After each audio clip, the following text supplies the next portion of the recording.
हम वहाँ ही गुस्सा करते हैं जहाँ हमें गुस्सा करना अलाउड होता है। जिसके सामने नहीं अलाउड होता है हम गुस्सा नहीं करते हैं। लेकिन करते करते करते सारा दिन हमारा कितना नुकसान कितना हो रहा है। ज़्यादा नुकसान किसका होता है, जो डांटता है या जो डांट खाता है? वेरी गुड, वो भी पता है। कोई ऐसी बात ही नहीं है जो नहीं पता है, लेकिन फिर भी बाहर जाके काम करवाने के लिए डांट देते हैं। हर हॉस्पिटल में एग्जीक्यूटिव हेल्थ चेकअप होता है, वर्कर हेल्थ चेकअप नहीं होता। तो कौन से वर्ग का चेकअप हो रहा है? कौन से वर्ग का चेकअप हो रहा है? कौन से वर्ग को डायबिटीज, कोलेस्ट्रॉल, बीपी ज्यादा है? जो डांटता है, मतलब जो काम करवाता है। जो काम कर रहा है उसको नहीं हो रहा, जो काम करवाता है और गुस्सा यूज करके काम करवाता है। एक चीज को हटा लो, आपकी ऑर्गेनाइजेशन की प्रोडक्टिविटी बढ़ जाएगी। Most important, the energy field of the office should change. Office में एंटर भी करना हो तो वहीं लिख दो, you are entering a no anger zone. मतलब जो क्लाइंट आए, जो कोई भी आए बाहर वाला, उसको भी अलाउड नहीं है। मंदिर कैसे बनते हैं? मंदिर कैसे बनते हैं? मंदिर में जाके क्यों लोगों को अच्छा लगता है? क्योंकि वहाँ की एनर्जी फील्ड। अब सोचो, अगर 8 घंटे मंदिर में ही बैठ के काम करना हो तो इमोशनल हेल्थ तो अपने आप अच्छी हो जाएगी। तो फिर ऑफिस को क्या बना देंगे? 2 चीज़ें ऑफिस से हट जानी चाहिए, एक एंगर एंड दूसरा गॉसिप। एनर्जी डिप्लीटर्स जो हैं बहुत बड़े, और जो विजिबल है, देखो एक जैसे इनसिक्योरिटी है, ये तो अंदर है, लेकिन एंगर दिखता है, गॉसिप भी दिखता है। जो 2 चीजें बाहर दिखती हैं बिहेवियर में, इसको बैन कर दो कि this is a no anger zone, this is a no gossip zone. एक दूसरे को जाकर तीसरे की बात करता है। जो सुना रहा है उसकी एनर्जी घटती है, जो सुन रहा है उसकी एनर्जी घटती है। दोनों मिलकर जिसके बारे में बात कर रहे हैं उसकी एनर्जी घटती है, और पूरे ऑफिस के अंदर वो वाइब्रेशन रेडिएट कर जाती है। तो सबसे पहले हम किसी और की कमजोरी किसी को ना जाके सुनाएं। कोई हमें सुनाने आए, ऑफिस में भी अगर कोई किसी के बारे में प्रोफेशनली भी कुछ सुनाने आए तो बोलो दोनों इकट्ठे आना, तब बात करते हैं। एक के साथ बात करना is a waste of time, waste of energy. 2 office में क्या, आप सिर्फ हस्बैंड वाइफ के साथ अलग अलग बात कर लो, आप पेरेंट चाइल्ड के साथ अलग अलग बात कर लो, आपको दोनों एकदम राइट लगेंगे। लेकिन दोनों को इकट्ठे बात करने के लिए बोलो, ताकि दोनों एक दूसरे का नजरिया समझें और अपने आप ठीक कर लें अपनी बात को। लेकिन अगर हम एक का सुनेंगे, अगेन 2 लोगों को बोल दो अलग अलग आके इसको डिस्क्राइब करें, तो दोनों का डिस्क्रिप्शन एकदम अलग होगा। तो no gossip and no anger कर सकते हैं? इतना सोचना पड़ता है इसके लिए?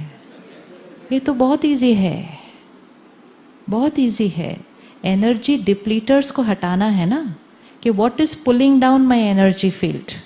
एंगर में इरिटेशन, टर्बुलेंस, ये सब आ गया।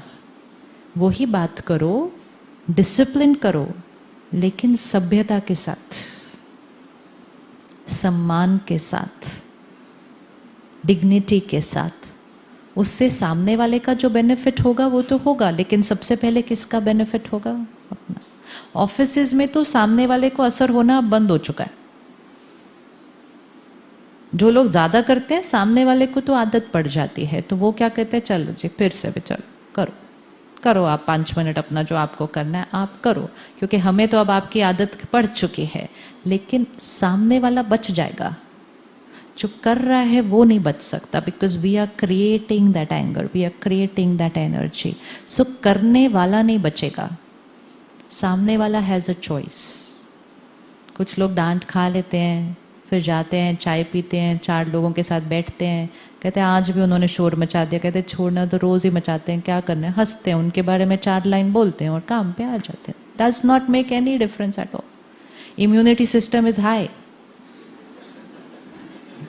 डेली है ना, कोई भी चीज़ डेली होगी उसके बाद नहीं असर पड़ेगा उसका। तो उससे क्या होता है, जो लीडर है उसके शब्दों की वैल्यू खत्म होने लगती है। एक पेरेंट भी अगर रोज डांट रहा है, क्रिटिसाइज कर रहा है, बच्चों के ऊपर उसका प्रभाव खत्म हो जाता है, क्योंकि शब्दों की वैल्यू ही खत्म हो गई, क्योंकि शब्दों का अब सामने वाले के ऊपर असर होना कम हो गया। So the power to influence, the power to transform, the power to discipline खत्म हो जाता है। तो अपनी पावर को संभाल के रखना है। हर रोज सुबह पहला 1 घंटा अपने लिए टाइम होना चाहिए। सुबह उठकर फोन सबसे पहले कौन देखता है? एनर्जी डिप्लीटर। एनर्जी डिप्लीटर। सबसे चीज इंपॉर्टेंट जो हमें एज अ प्रोफेशनल करनी है कि फोन का सही यूज, फोन का सही यूज। जब हमारे पास फोन नहीं थे, तो जब हम घर पहुंच जाते थे तो हम घर पे होते थे। अब जब हम घर पहुंच जाते हैं तो भी हम ऑफिस में। It's not that not to use the phone, but don't use the phone for office work, because with messages, with emails, with phone calls, if your mind is constantly at work, तो ये mind rest कब करेगा? आज India में depression rate इतना high क्यों है? India number 1 है इस साल पूरे विश्व में। ये हाई इसलिए है क्योंकि हमारे मन थके हुए हैं। We are tired minds. Tired mind means battery. तो एक कट ऑफ टाइम अपने लिए शाम को रखिए। एंड अगर आप ऑर्गेनाइजेशन के अंदर वो नियम बना ले, तो ऑर्गेनाइजेशन के अंदर एक कट ऑफ टाइम होना चाहिए कि लेट्स से सुबह से शाम काम करते हैं लोग, तो फिर 8 o'clock, suppose 8 o'clock, so 8 o'clock is a cut off time कि 8 o'clock के बाद कोई ऑफिस कम्युनिकेशन एक दूसरे से नहीं करेगा, unless it's a crisis. And crisis बहुत कम होते हैं, लेकिन जिनके पास टाइम नहीं होता उनके लिए रोज ही क्राइसिस हो जाते हैं। अर्जेंट है, अर्जेंट, जल्दी करो, अर्जेंट है। नो,